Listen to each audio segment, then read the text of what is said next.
Argentine anti-government protests build as president requires team spirit. Buenos Aires Argentine President Alberto Fernandez referred to as for solidarity on Saturday as protesters marched in the capital to the gates of the presidential palace, lambasting his government over soaring inflation and a crushing country-wide debt.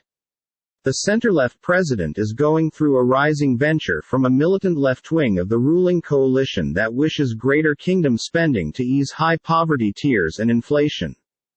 Two key mild allies have left his cabinet within the last month. The South American United States, a major producer of soy and corn, is grappling with inflation jogging at over 60%, huge strain on the peso forex and spiking gas import charges that are draining already vulnerable foreign forex reserves. In a speech to mark the anniversary of Argentina's announcement of independence, Fernandez known as for cohesion and requested exclusive factions to work towards it.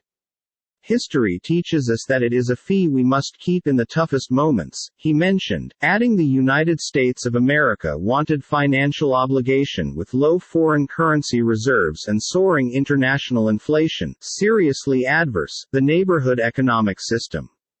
We must walk the path toward financial balance and stabilize the forex.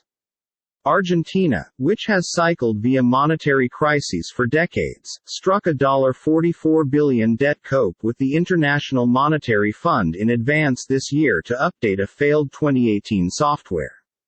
Many blame the IMF for tighter monetary guidelines. In the streets of Buenos Aires, hundreds of protesters marched on Saturday afternoon with banners saying, "Breakaway from the IMF," and "Out, Fund, Out." Marchers criticized the government and known as for debt bills no longer to be made. Parts of the government, which includes effective Vice President Cristina Fernández de Kirchner, have called for extra spending to alleviate the impact of COVID-19 and of the battle in Ukraine, which have lit protests in international locations globally along with Sri Lanka. There is an enormous crisis inside our United States of America, said Juan Carlos Giordano, a socialist lawmaker who joined the march. Argentina is a capitalist semi-colony within the chains of the IMF. Today we are right here to mention we want a 2D independence. Argentina need to break its ties with the IMF that is the Spanish Empire of the 21st century. Fernandez's government become thrown into turmoil a week ago with the abrupt resignation of mild economy minister Martin Guzman, a close best friend to the president who had spearheaded talks with the IMF.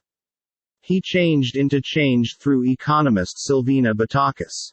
Batakis, seen as in the direction of the left wing of the ruling coalition than Guzman, spoke with the IMF on Friday and has pledged financial balance despite concerns over a populist coverage shift that have dragged down bonds and rattled the peso. The resignation of the economy minister confirmed there's an economic fall apart that is affecting the lives of workers, of the whole the population, said Workers' Party member Marcelo Ramal. We need to bear in mind that this 12 months we will have around 80%, 90% inflation with wages that are not rising as fast.